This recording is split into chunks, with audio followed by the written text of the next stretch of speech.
Olá, bom dia, graça e paz. Que Deus abençoe seu dia, que Deus abençoe a sua família. Deus quer falar comigo e com você hoje. Todos os dias nós temos algo para aprender da parte de Deus. Eu costumo dizer que todo dia é dia de libertação, todo dia é dia de transformação, todo dia é dia de salvação. Nós devemos ter um coração aquebrantado diante de Deus.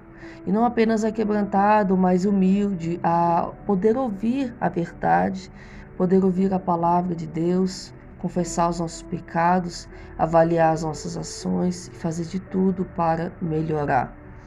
A nossa peregrinação aqui na terra é assim, todos os dias, aprendendo mais e mais o Senhor, se prostrando diante do Senhor, diante da cruz, se humilhando, confessando os nossos pecados e arrependendo.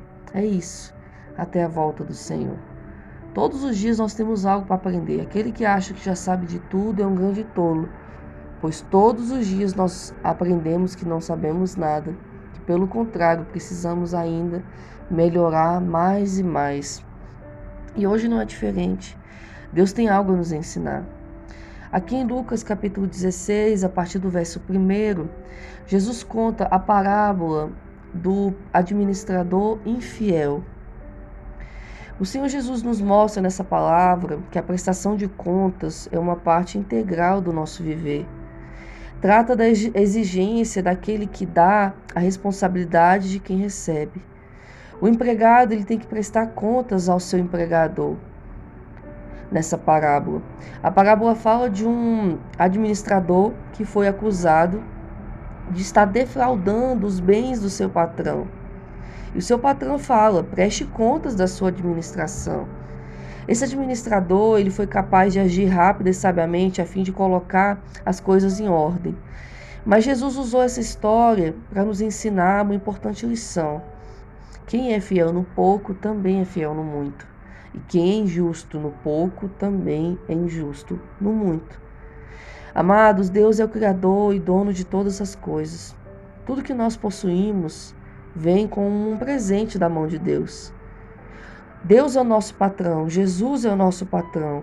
E no final disso tudo, Ele vai prestar contas conosco da nossa mordomia, de tudo que nós recebemos, de tudo que foi confiado em nossas mãos. Podemos considerar que nós somos mordomos cristãos. Sim, nós somos trabalhadores da obra de Deus, trabalhadores do reino de Deus, administradores da obra de Deus. E podemos nos preparar, que haverá um dia de prestação de contas onde Ele vai tratar com cada um a responsabilidade da sua mordomia. O recurso administrado que Ele pode prestar conta pode ser o nosso tempo, pode ser os nossos talentos, os nossos dons, o nosso dinheiro. Ou seja, o Senhor vai prestar conta comigo e com você o que fizemos com o nosso tempo. O que fizemos com os talentos que nos foram dados. Eu até falei sobre isso essa semana. O que fizemos com o dinheiro que Ele abençoou, que Ele nos direcionou, nos manteve. O que fizemos? E nós vamos ter que prestar contas. Pois tudo que o Senhor nos dá, todos os recursos que Ele nos dá para viver a vida aqui na terra, para fazer a sua obra, é para administrar com responsabilidade, amados. Não podemos viver uma vida de desperdício, de gastos desnecessários. Pelo contrário, nós devemos investir todos os recursos que nos é dado de forma que agrade e honre a Deus. Isso em relação a tudo. O nosso tempo precisa ser usado com sabedoria, os nossos dons precisam ser compartilhados para que possamos edificar a vida, uns dos outros, para que possamos glorificar a Deus. E o nosso dinheiro também deve ser gasto com cuidado e com responsabilidade. Nós devemos nos esforçar para cumprir as exigências do Senhor, com fidelidade, com consciência, com responsabilidade, sabendo que um dia nós vamos prestar contas a Deus. Deus está falando comigo e com você nessa palavra a importância de administrar com responsabilidade aquilo que nos é confiado. O Senhor está a nos observar. Muitas vezes nós queremos ser abençoados, queremos tantas bênçãos, que o Senhor abre grandes portas, abençoe a nossa vida financeira, nos prospere, resolva a nossa situação financeira, mude a nossa vida por completo, mas o Senhor tem nos observado e nos avaliado e tem visto, poxa, mas o pouco que eu tenho te dado, você tem sido infiel. O pouco que eu tenho te dado, você não tem agido com responsabilidade. Como vou poder te abençoar no muito? Porque aquele que é fiel no pouco, também será fiel no muito. E aquele que é infiel no pouco, com certeza também será infiel no muito.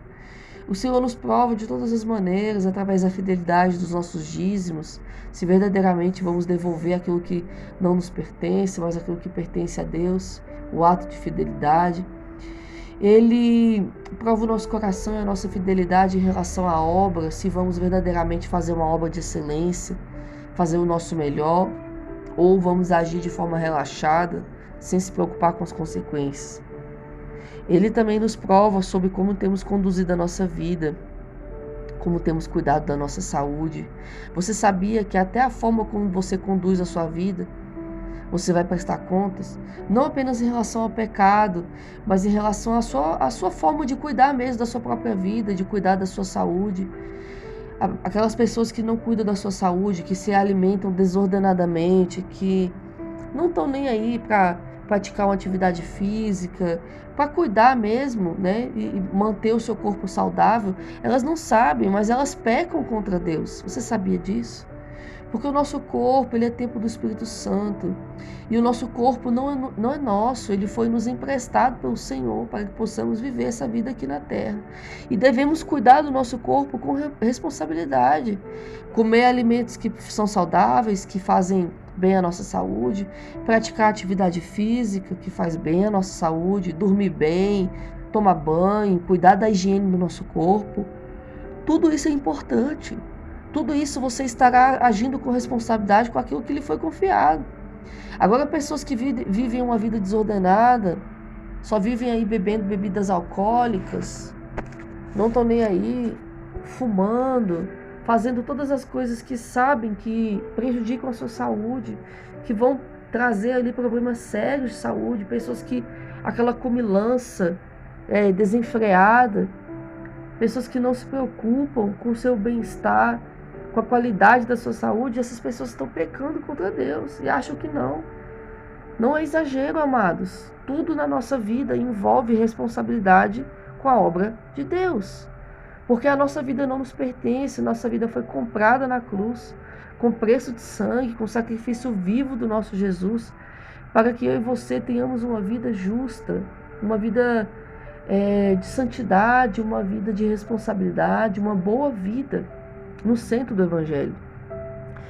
E até a forma como conduzimos a nossa saúde, o nosso corpo, como você cuida do seu corpo, da sua aparência, isso também está relacionado à obra de Deus.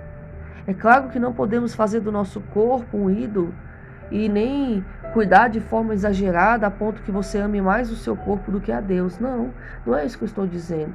Mas estou dizendo que nós devemos ser responsáveis com tudo aquilo que o Senhor nos confiou. Deus confiou o seu corpo, Deus confiou a sua saúde, você precisa cuidar dela. Deus confiou a sua casa, você precisa cuidar dela. Como está a situação da sua casa? Tem cuidado bem da sua casa, da higiene do seu lar, da organização da sua casa? Deus confiou a sua família, seus filhos, seu marido. Você tem cuidado bem da sua família? Você tem cuidado bem dos seus filhos? Você tem cuidado bem da obra que o Senhor confiou em suas mãos? E quando Ele voltar e prestar contas, você vai ter o que apresentar? Vai estar de forma justa e bem preparada para apresentar a Deus? Deus está falando comigo e com você hoje, amados. Está chegando o dia que o Senhor vai prestar conta comigo e com você de tudo que nos foi dado. Talvez você fala aqui para mim agora, mas o que me foi dado? Eu estou numa luta tão grande e foi te dado muitas coisas. E o Senhor provou se você era fiel no pouco. Talvez muitas vezes não recebemos o muito ainda, porque o pouco que nos foi dado não foi zelado. Às vezes aí a nossa casa não foi bem cuidada, nosso carro não foi bem cuidado, está em pedaços. Como queremos que o Senhor faça o novo? Como queremos que Ele nos abençoe com o novo, se com aquele pouco, nós não cuidamos adequadamente? O pouco de dinheiro que Deus te deu, aquele pouco salário que você recebeu, não cuidou, não administrou de forma responsável, como Deus vai poder abrir uma grande porta com um salário mais alto? Você vai se endividar, vai viver com dívidas. Porque se no pouco não conseguiu administrar, imagine no muito. Você consegue compreender que a nossa vida, tudo está relacionado à vontade de Deus, e não a minha, não a sua? Tudo que fizemos devemos fazer com cuidado, com zelo, com responsabilidade, com justiça, porque a nossa vida pertence a Deus, queridos. Tudo o Senhor nos prova, o Senhor nos prova a todo instante. E muitas vezes eu e você somos reprovados na maneira de conduzir a nossa própria vida. Por isso que muitas vezes as nossas bênçãos estão retidas, estão atrasadas, porque não estamos preparados para recebê-las. Não somos responsáveis o suficiente para recebê-las. É a mesma coisa, vou citar um exemplo simples e claro. Você vai dar um iPhone 14 para uma criança de 2 anos de idade, 3 anos? Não. Por quê? É um objeto de um valor muito alto, é muito caro, muito difícil de conseguir, e uma criança de 2, 3 anos, ela não tem responsabilidade nem maturidade suficiente para cuidar de um iPhone. Ela não vai saber usar um iPhone da forma correta. Por quê? Ela não tem maturidade ainda, ela não cresceu, não amadureceu ainda. Você tem que dar uma coisa compatível à idade dela. Então, como Deus vai poder nos dar um iPhone 14, estou dando um exemplo, uma bênção nível iPhone 14, uma bênção nível, sei lá, não sei o que você pede a Deus, algo tão grande, se aquilo tão pequeno que você tem recebido, você não tem cuidado, não tem valorizado, não tem administrado, com responsabilidade, com sabedoria, com domínio próprio, não é mesmo? Às vezes você pede tanto um relacionamento a Deus, pede tanto um casamento, mas dentro da sua casa você trabalha com seus pais, com seus irmãos, você trata tão mal a sua família, sem domínio, sem paciência, sem sabedoria, trata tão mal os seus irmãos. Como que Deus vai poder te dar um casamento se você não está preparado? Aquelas pessoas que são do seu próprio sangue, você não tem sabedoria para amá-las, para respeitá-las, como vai poder receber um casamento que vem tantos desafios, não é mesmo? Então Deus está falando comigo, com você. Deus está nos preparando, porque chegou o tempo de Deus nos abençoar, amados. Chegou o tempo de Deus abrir grandes portas, Deus fazer grandes coisas, mas nós precisamos aprender a agir com responsabilidade. Deus está falando conosco. A vontade de Deus é que nenhum se perca, a vontade de Deus é que façamos tudo do jeito certinho, para que a gente não venha perder as bênçãos e também não venha nos suceder coisas piores, lutas piores do que já passamos. Hoje, a lição de hoje é um ensino de sabedoria. Deus está falando com você, em nome de Jesus. Coloque seu coração diante de Deus, coloque sua vida, sua casa, sua família, seus bens, e peça ao Senhor que te mostre, te dê sabedoria, para que a partir de agora você possa fazer tudo do jeito certo, não venha mais cometer os mesmos erros. A oração de hoje é clamar por sabedoria, clamar por orientação, para que Deus venha nos preparar em nome de Jesus. Essa é a palavra de hoje. Muito obrigada por assistir. Que Deus abençoe sua vida, que Deus abençoe seu dia. Amém? E amanhã, se o Senhor permitir, eu estarei de volta. Fiquem com Deus. Tchau, tchau.